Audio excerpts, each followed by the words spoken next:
Domino came over to take over the mic. Hope the music ain't too loud. Like I always tell you, we turn it down. All you gotta do is let me know in the feed, and we'll turn it down. I look a little hazy. Is that me or my eyes? I know I got out of the pool, so I'm feeling a little like my eyes still got that watery look to them. I got up early this morning and hit the gym this morning so I can come in and get ready and be ready for you guys. We're gonna give it a couple more minutes before we get the show rolling. I'm not gonna stay out too long today. I've been like really in an artistic vibe. I just finished a song last week and started another one. Some stuff that I've been working on and going through my head, and so I want to wrap up things a little bit early today and get to that. But we're still gonna chop up some good game for you. Tune in till we get started. Another two or 3 minutes or so. Enjoy Fats Domino.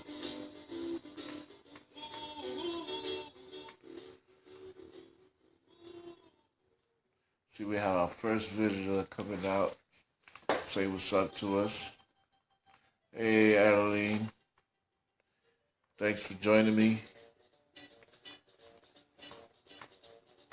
The mic is live every Saturday, ladies and gentlemen. We hope that you let people know, let your friends know. Come on out and join us, join the discussion. If you got something to add to the discussion, put it in the comment section. We're trying to build this platform. We're trying to get it to a point where people can call in and voice chat, do all kinds of things. So we got some things in the works, but we still need your support. We need you guys to support the move that we're trying to make. Because, like I said, we want to get off to this Facebook platform. There's always problems with it. Just when we get into some juicy information, it shuts down or goes jankety on me. So we're trying to get off this platform, but we need your help. We need you guys to get the word out so we can get our numbers out. It's not about making donations. You know, I keep explaining to people this is a new era now. You know, I don't like to talk about what other people do, but as far as I'm concerned and what I'm trying to do, it's not about money right now. It's not about you donating on that level. It's about you giving us your time, giving us your likes, giving us your subscription. And that way we can go to the sponsors and we can ask them to support the channel and the radio station that we're trying to build. Now, other people ask you to send monetary donations. We don't ask for that, you know. If anything, we ask you to go and buy the album. Album is still on sale. Tiz is still on sale. Still doing well on the music charts for #1 music. And still on sale on iTunes. You can get the album on iTunes. You can get it on CD Baby. You can get it in Spotify and all the other online distribution centers. So if you want to give us, you know, help us out monetarily, that'll be a good way to do it. Go buy the album. This way you get something for your money. As far as this platform and developing the mic is live and developing the radio station and the other things we have in the works, we ask that you go to our YouTube channel when we reproduce it, and we ask that you hit subscribe so we can get our numbers up and go to the sponsors. I know y'all getting tired of me saying that, but you know, when you're a young station and you're a young blogger and you're trying to get things going, you got to constantly remind people how to help and what they can do. You know, so I'm constantly putting that message out there, and what I need is for you guys to like and subscribe to the podcast on my YouTube channel. Let me check my time here. You guys know I like to start on time. It's 2:01. So we're going to get into it, start chopping up this game. Like I said, I don't want to be out here too long. I got some music in my head that I want to get out before I lose the feel of it. So I'm going to drop a little quick message on you guys, and then we're going to be up out of here. All right, let's start it off in the news. There's big news breaking in Washington, D.C. We understand that the Robert Mueller investigation is going into another gear. He's getting ready to hand down some indictments. I understand early as Monday, indictments are supposed to be coming down in the Trump-Russia investigation. And it just struck me funny how, all this was happening this week, and then all of a sudden, um, the orange one wants to release all these documents about the JFK assassination. And I'm like, what does that have to do with the price of beans? You know, ever since he announced that, I was like wondering, like, what's the significance of that? How is that going to help tax reform or get a reasonable health bill passed? Or how's it going to affect Wall Street and the job situation, for African Americans and other people that need jobs out there?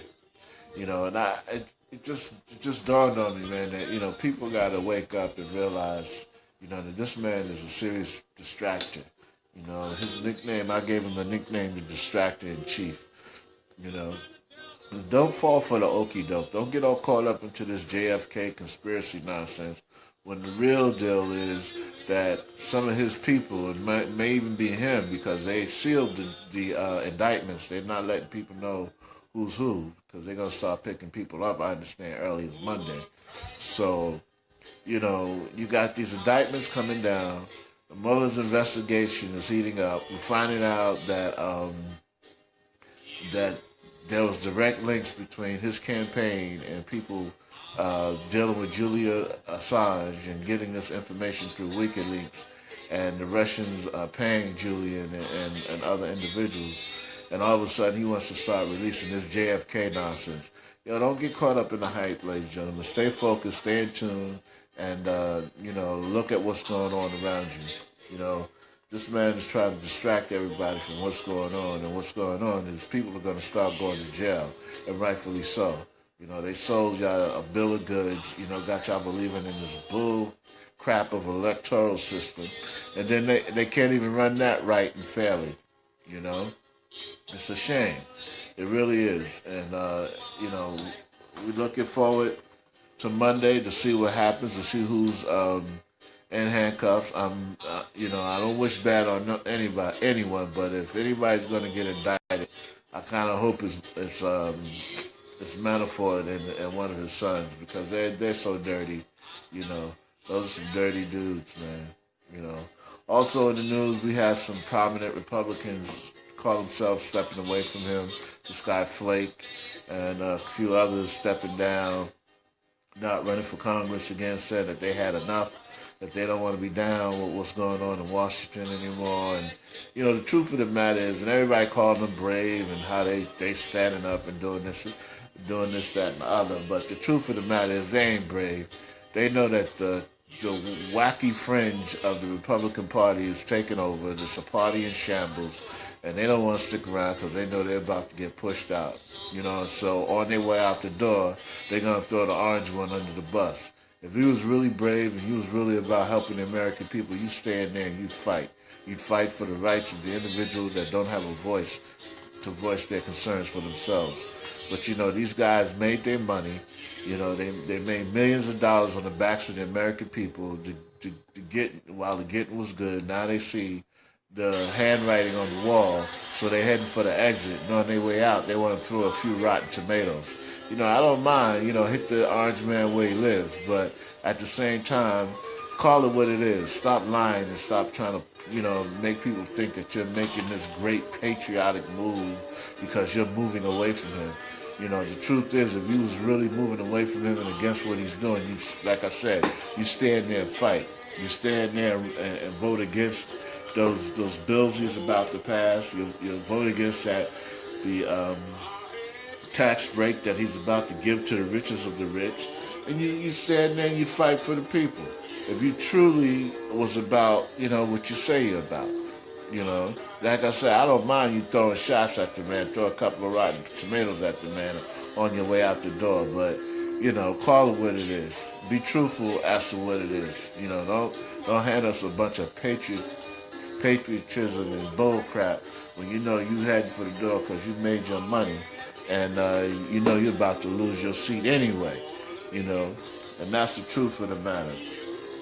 Also, we learned this week, also in the news, that during the Obama administration, that we had troops beefed up in Niger, where LaDavid, the young officer that, and the other three officers that were killed in action over in Niger. But you see, my question still is, why were we there? What is it that we are in Niger for? And don't give me no bull crap about Boko Haram or helping people and all that nonsense. Because like I said last week, we ain't never been about helping people. This country has always mobilized its military for the purpose of taking things. Hey, Kia, how you doing, dear? You know, this military has never moved for the sake of saving people. You know, even when you talk about the so-called greatest generation of World War II and how they fought Nazism to help the Jews get out of the concentration camps, bunch of bullcrap. Don't even go for it, all right? It was always about money. It was about Hitler taking all the art and the gold and the resources in Europe and the money and jailing those ruling families over there. That's what it was about. And all through history, it's always been about the same thing. How you doing, Abe? Good to see you, my friend. You know, so don't get caught up in the hype. You know, ask the questions. We need to ask the question. Why were we in Nigeria in the first place? What is it that we want over there? What natural resources those people have over there that we're poisoning ourselves to steal and take? All right? And then you'll get to the heart of why that soldier and those other four men were killed over there in Nigeria. Like everybody's saying, this is my man's Benghazi. Nigeria is his Benghazi, and he don't want to deal with it up front. So once again, he hangs a shiny object in your face and say, "Oh, look, Kennedy papers. Everybody get a Kennedy paper. I want one. Oh, I want one." Meanwhile, the truth is being hidden from you. You know, you're chasing rainbows again. You know, stay awake, people. Stay focused. You know, we got to stay focused because, you know, it's hard to watch this man. I ain't going to lie. It's very hard for me to watch him. But the truth of the matter is, if we don't watch him, he's going to have us all killed. You know, so we got to stay focused and stay awake, you know. Also, in the news on the front, with this whole protest going on. You know, let's keep the boycott going. It's been reported that the NFL is losing money, they're losing viewership. We need to keep this boycott going, not only until Colin Kaepernick is given the chance he deserves, but until the NFL makes a rightful move and a rightful stance in respecting the lives of the individuals that make them the money. Not only the players, but the fans, the black and Latino fans that watch football, buy the memorabilia, buy the merchandise, and buy the tickets. You know, they need to make a concerted, conscious effort to fight and make a stance against police brutality and stop all nonsense. Again, don't get all caught up in the hype about some American flag and soldiers. It ain't about that. This is about police brutality. This is about a disproportionate amount of African Americans being shot and killed with no accountability. This is about Latino and brown people being rounded up and treated like animals. You know, this is about the conditions in our communities and the social injustice that runs rampant through our community. And on that front, the Houston, Texas, big up to the Houston, Texas football team that walked out of practice based on what Bob McNair has said in a closed-door meeting it got out in a closed-door meeting. He was in a meeting with some of the other owners of the NFL, and he made the comment, we can't let the inmates run the prison. You know, in other words, you know, these niggas are our property. I'm going to say it. You know, we can't let them think that they're running things. We got to keep a tight rein on them. So big up to the players. You know, I wish they take it a step further and as a sign of solidarity and protest, all the teams around the league just kneel or don't come out during the national anthem, just to let them know, just to let Bob McNair know, and the owner of the Dallas Cowboys and the Orange Man know that, no, yeah, we play football and we make a lot of money and we got some very lucrative contracts, but we're not no bought slaves. We're some free individuals who lent our franchise, our name, which is our franchise, to an individual company, and this is a partnership. You don't own me. You don't tell me when I can protest. You don't tell me how I can protest. So we're hoping that this sparks a fire underneath the players, and they see that this is what these owners think of you. Your property. They think you're property. They think that you're imprisoned to them. You're enslaved to them in their new plantation. So wake up. Like I said, wake up, stand for them, and stay involved. Let's keep the NFL protests going. Let's keep the boycott going. I ask my friends, please, if you're going to post anything about the NFL, make sure you block me out of it. Don't put it on my wall, because if I see it, I'm gonna block it, and I might end up blocking you. Because this is a serious boycott. We got to seriously get behind things and do things right. They don't want us to kneel. They don't want us to march. They don't want us to do anything. So this is something that we can do collectively to make them feel the wrath of the people that this whole thing affect. Also on that front, it came out that Puff Daddy was talking about trying to buy the NFL. Which might be a good move. I can't judge. I don't have that kind of money, so I can't say one way or the other. But if the brother can do it, I say go for it, P. Diddy. But Master P came out with a whole nother solution. He reached out, I understand, to Colin Kaepernick. I don't know how far it went, but he reached out and with the mindset of starting their own league. And a lot of people really don't know the history. They look at the Negro Leagues and they think it was a good thing that Jackie Robinson came over and integrated baseball and the Negro Leagues and basketball and Negro League baseball and football sort of broke down and these players were able to come over. But you got to understand, it wasn't because of no conscious effort or no moral indignation that these owners, these team owners changed and started bringing these brothers into their leagues. It was pure economics, just like everything else. When left to our own device, we thrive. We were always able to thrive. That's where you get Tulsa, Oklahoma, and Black Wall Street from. When we were shut out and cut out of business world, we created our own Wall Street, and it thrived. It thrived so well that the white folk got jealous and burnt it down to the ground. Okay, same thing with the Negro League. When they shut us out of the regular leagues and wouldn't let these brothers play in the National Football Leagues and the American Baseball League and all these other sports, the NBA, black folk got together and we started our own stuff. We had our own leagues. We had our own players. We had players in the Negro Baseball Leagues that hit 900 home runs. Leroy Jones, look it up. You can look it up. Satchel Paige. Satchel Paige was such a great pitcher. This man was so great that he would call in the outfield and tell the infield to sit down. He said, "Don't worry about it, fellas. I got this." And he proceeded to strike out the whole opposing team. Okay, that's how great this man was. He was Muhammad Ali grade. Muhammad Ali could tell you what round he was going to knock out his opponent. This is how great Satchel Paige was. That he could tell his outfield, "Come on in, go in and have a seat." And tell the infield, "Sit down, have a seat, y'all. Don't worry about it. I got it." That's how bad this man was. These men of the Negroes Leagues were. And the truth of the matter is they started attracting different nationalities. Black folk would come. At first, we were the main patrons of the Negro League play, but then white folks started coming too. You know why? Because we had the top talent. That's why today most of baseball is what? Black folk. Most basketball players black. Most football players, 70% of the football league are black men. That's because we were always stronger, faster, more flamboyant in terms of style and the way we approach the game.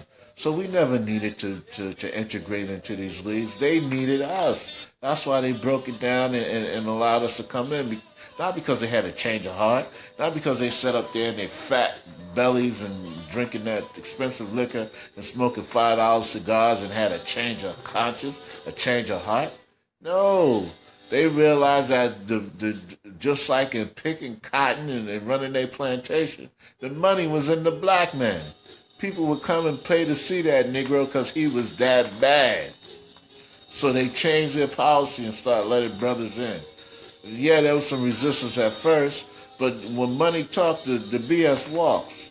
The players were complaining they didn't want to play with no nigger. All right, I'm going to say it like it is.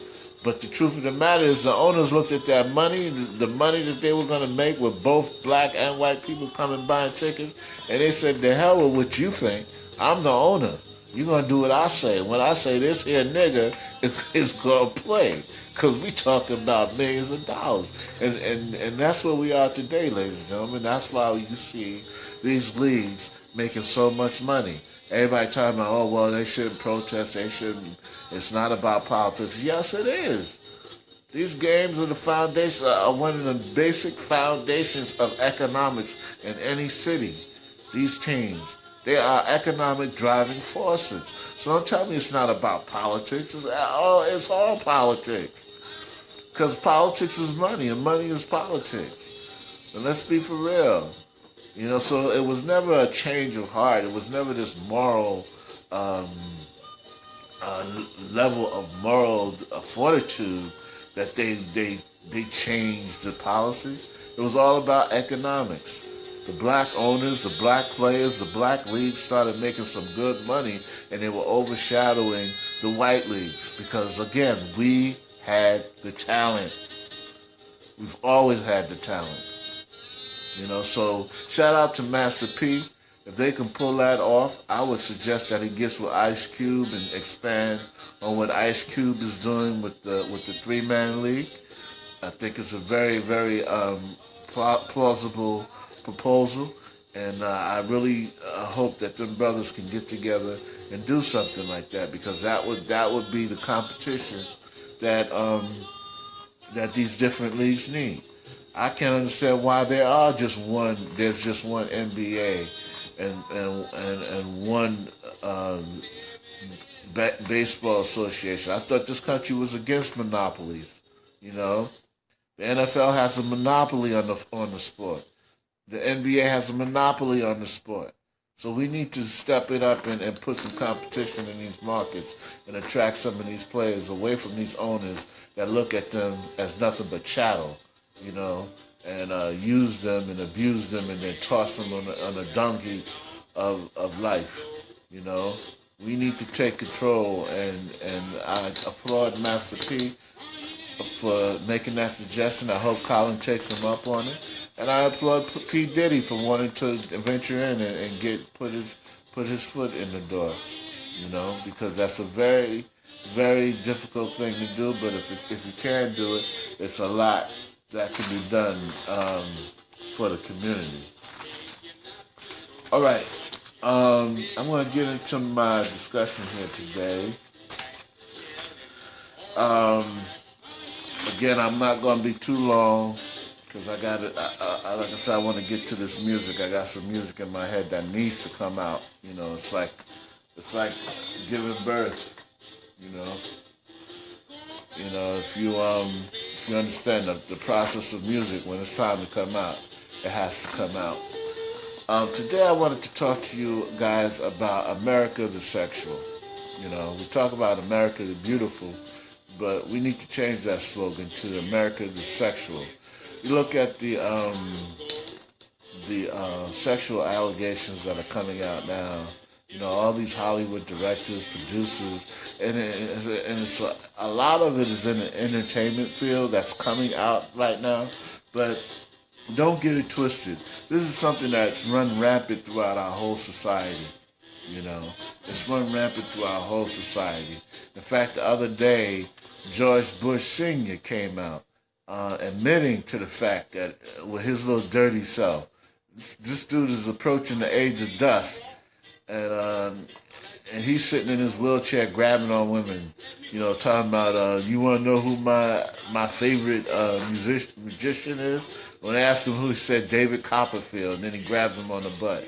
This is a very sick and very embedded problem in our society. And at first it starts with the men. I would say men and women, but it's I look at it sort of like that whole Black Lives Matter slogan.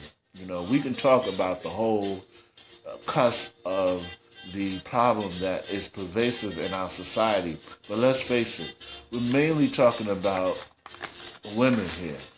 You know, yeah, all lives matter, but the problem is dealing with black lives that are being shot and murdered. All right, everybody's sexuality should be respected, and this is something that affects all walks of life, all genders.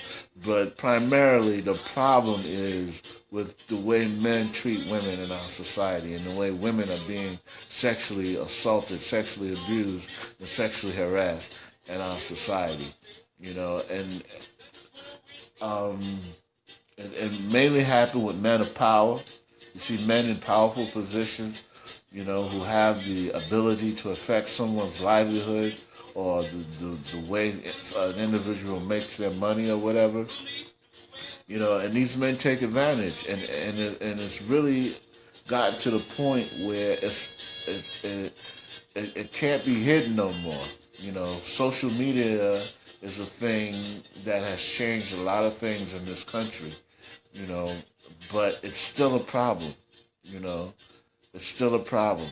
It just like, you know, at some point you can shout it over the radio, then you can have television shows about it, and then you can get it on the internet and different social media outlets. But it's still pervasive in our society, and it has to be dealt with. You know, and one of the ways you got to deal with it is you know, people got to say something. The shame isn't on you. You know, if someone's sexually abusing you or sexually harassing you, that's not your shame. The shame belongs to the individuals that's doing it. You know, when you look at these guys, they're in some of the most powerful positions in the world. I gotta ask you, dude, you can't get a date? I mean, you're that sick that you, as powerful as you are, you more than likely you would have women knocking your door down just to be next to you. But you still have to find it within yourself to disrespect somebody or to use your power over someone. You know, and that's basically what it boils down to. An individual that feels so small within themselves that they have to demonstrate or to use their power against someone else in order to make themselves feel good. You know, and that's basically where we are. You know, and that's basically just one form, and again, that's the worst form because that's the form that's affecting our society mostly. It is mostly affecting women. But let's not get lost in the whole scope of things. All right, women, you do bear some responsibility as well. You know, using your sexuality to get what you want. That in itself is a form of sexual harassment and sexual abuse. You know, and you add to this atmosphere when you do that. You know, when you base your merits or your advantages on your sexuality. You know, you are limiting the perception of who you are and what you can be. You know.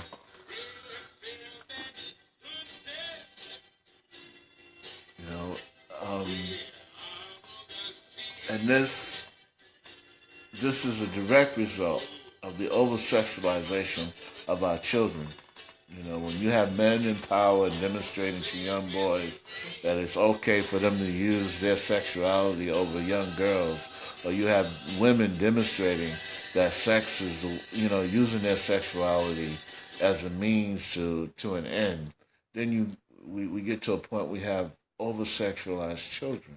You know, it's in their music, it's in the clothes, Some of these, you got to watch some of these Halloween costumes that you have these young people dressing up in. You know, it all plays a part. And the overall social outlook on this topic. You know, and we all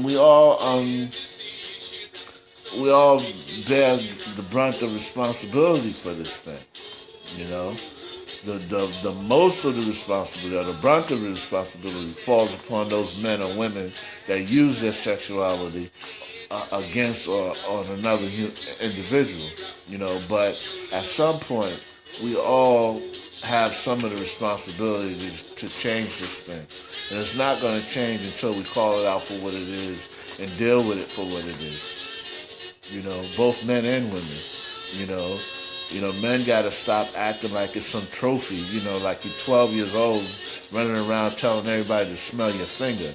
I mean, it's an insidious mental illness when these guys. I heard about this one executive producer. He's in his office under the desk. He's pleasuring himself while he's talking to one of his subordinates. That's sick. That's a sick way of being, man. That's very sick in the head. And we have to really look at this thing and address it for what it is. And how pervasive it is in our society. Even women. How many women out there, and you be honest with yourself, how many of you women who have been sexually harassed went and told your girlfriend or even told your mother or another woman that you respected, and you were told, "Oh, child, that's the way it is. Don't make waves. Don't say nothing." So you see, even women can perpetuate this madness as well. So we all have some responsibility in it. We can't look at the victim and blame the victim. Oh, what was you wearing? Or what'd you say to him? Or how was you acting? No, that's not the question. The question is, why did this creep take it upon himself to violate your sister or your mother or your girlfriend or your wife or your daughter? That's the question. That's the question that needs to be asked, and that's the question that needs to be dealt with. Just some quick statistics before I get out of here. Since 1998, 17,700,000 people, mostly women, have been raped. That's a lot of people, man. 99% of all offenders will go free. Won't do no jail time. All right? Won't get beat down. Won't catch a royal beat down. They'll do it and get off. Why? Because a great deal of the victims won't say nothing. They won't do anything. They'll feel so ashamed that they don't want to have people looking at them, so they won't say nothing.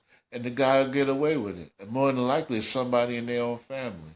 It's their family member that's doing it to them, and they're doing it repeatedly because they know the individual is intimidated or ashamed or embarrassed to say something. So 99% of the people, that's almost 100% of the people that commit a rape or sexual harassment is going to get away with it, going to walk away scot-free. 13% of all women that are raped attempt suicide. That's a lot of women. If 17 million women have been raped since 1998, and 13% of those women attempted suicide because of what happened to them. That's why it's very important for you to talk to people. You have to talk to people and let people know what you've been through and what's happened to you, so they can assure you and show you that you're not the problem. It's the creep that touched you. It's the creep that molested you. It's the creep that harassed you. That's who the problem is. 16. The average victim among women are ages 16 to 19 will be approached or harassed at least once. 18 to 24-year-olds are three times more likely to be sexually assaulted within a demographic or a meme of women in a social construct. So that means within your community, the 18-year-olds and the 24-year-old women are more likely to be sexually assaulted by someone within that community. 3% of men are sexually assaulted each year. Men do not report sexual assault. Little boys are trained not to report sexual assault. So many young boys out there that are being assaulted and mistreated, and they're not reporting it because, again, the way our society teaches these things. 90% of females, of those 17 million people, 90% of them were female. 3% male, and the other 2%, the other 15%.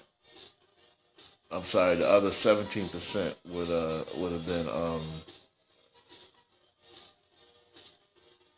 hold on, let me get my numbers right. The other 7% are children. All right, so that lets you know, man, this is a very serious problem in our community. And we have 321,500 victims of sexual assault and rape, sexual assault per year in this country.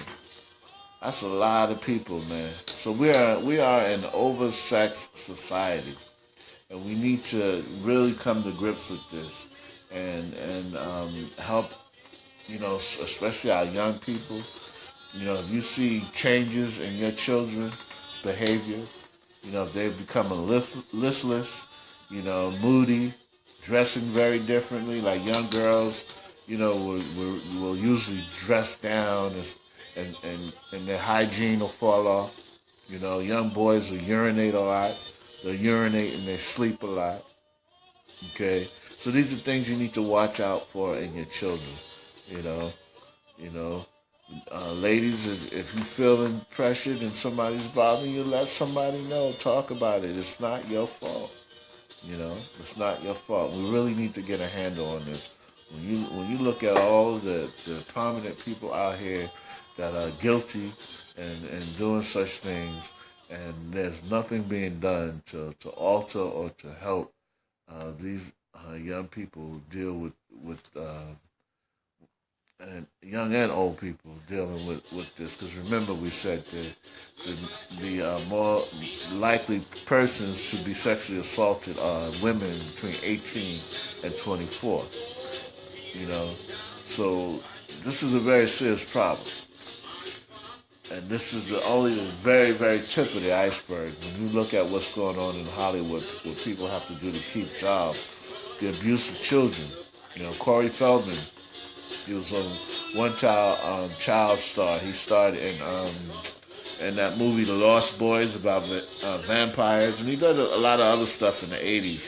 And he was just about to come out with a tell-all as far as who molested him and his co-stars and some of the people that are still doing this stuff in Hollywood today. And I think the day after he announced that he was going to do it, he gets arrested for marijuana possession. The police roll up on him for marijuana or something like that. So that lets you know that this is serious. Some very powerful people involved. They don't want the apple cart overturned, and they want to go as business as usual. But as usual, with all of these things, what's going on in Washington and what's going on in our country, it's we, the people, that have to take charge of this, man, and let them know that, hey, no more. We're fed up. We're done. It's not happening no more. We're not going to let you do it anymore. You will no longer violate our children. You will no longer violate the women, our mothers, our daughters, our sisters. You will no longer violate people in our nation, and we're going to hold you accountable. That creep Bill, what's his name? Used to be on Fox News. he comes out. It comes out that he had to pay a woman $32 million after he sexually harassed her. I don't know what in the world that nigga could have did. Excuse my language, but I don't know what he could have did. That's worth $32 million. But yeah, $32 million. Then gonna talk about he mad at God because God didn't surround him and protect him from scrutiny or something. Man, he's out of his freaking mind. I'm mad at God because he didn't give your mother the urge to swallow, dude. You gotta be, man, please. Listen, I'm up out of here. I don't know what time it is. Let me check my time.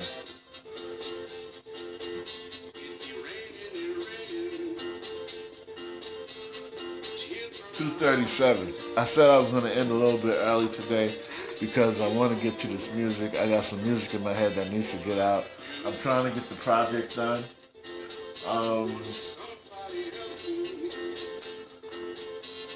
We are closing in. It's a lot to do. Anybody that's done it, that's ever dealt with this field, they understand. There's a lot to do when you're putting together an album. You got to get it right. I want it right. It should be done pretty soon. I got some singles coming out, and we hope that you guys, again, support the effort, support the work. We really want to get off this platform, so when I reproduce the show, I usually put it out with the little advertisement or whatever and let you know that it's on YouTube. Please go to YouTube, subscribe to the channel, hit the like button, and let your friends know that we're out here 2 o'clock every day chopping up game, with information for us, about us. And, today's message was basically something in general, because, this sexual perversion affects us all.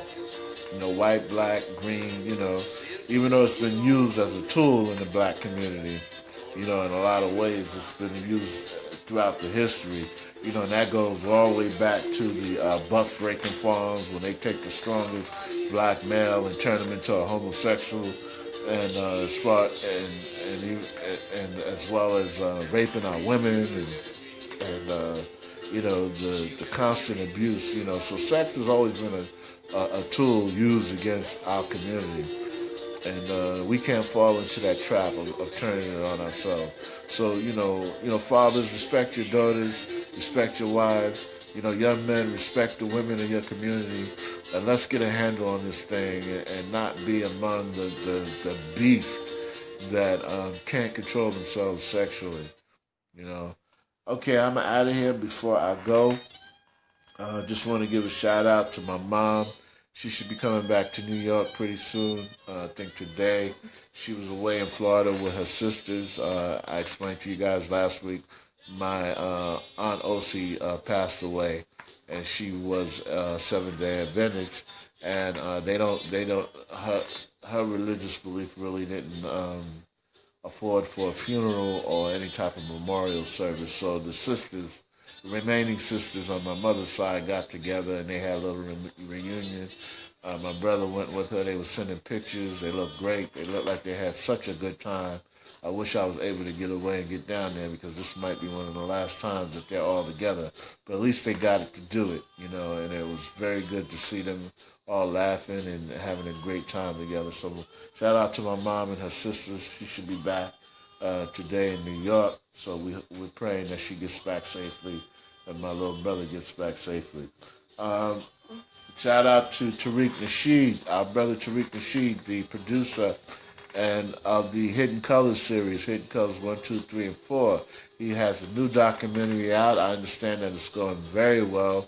It's been sold out all across the country. Wherever it's being played, it's hard to get tickets. I know I tried to get tickets to the New York show. I wasn't able to get them, so I'm just going to get the DVD. I understand the DVD advance sales are number 2 in the country. You can get them on Amazon, I believe.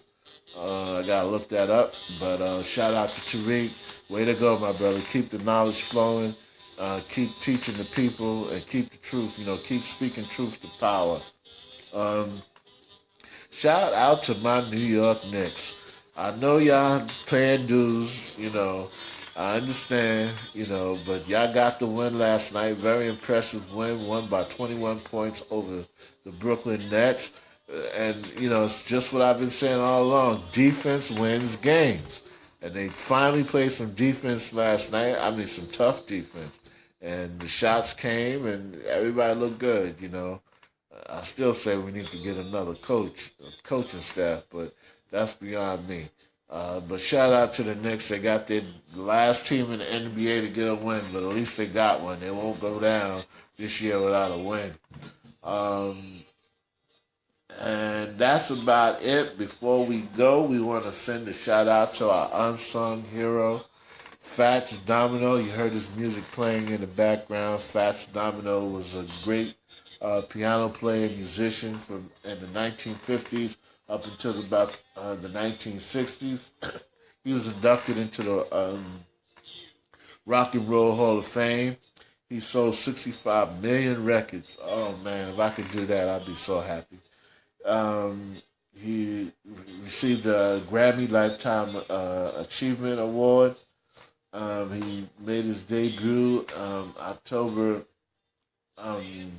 He made his debut with Imperial Records and later moved on to ABC Records. He had hits like Blueberry Hill, I'm Walking, and Ain't That a Shame. You heard some of his greatest hits in the background there. You can get them on YouTube.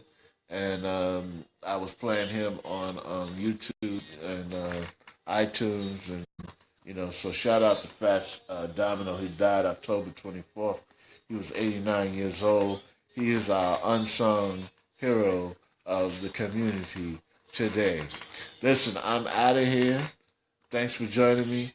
I hope you guys had a good time. I hope you got some good information out there.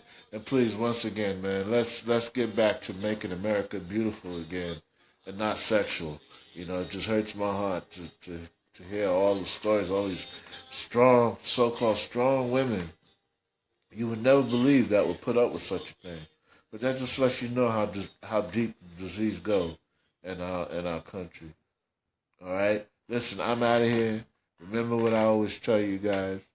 Don't get caught up on the lies that they tell that you fail to prepare for the reality that is about to come. Peace out.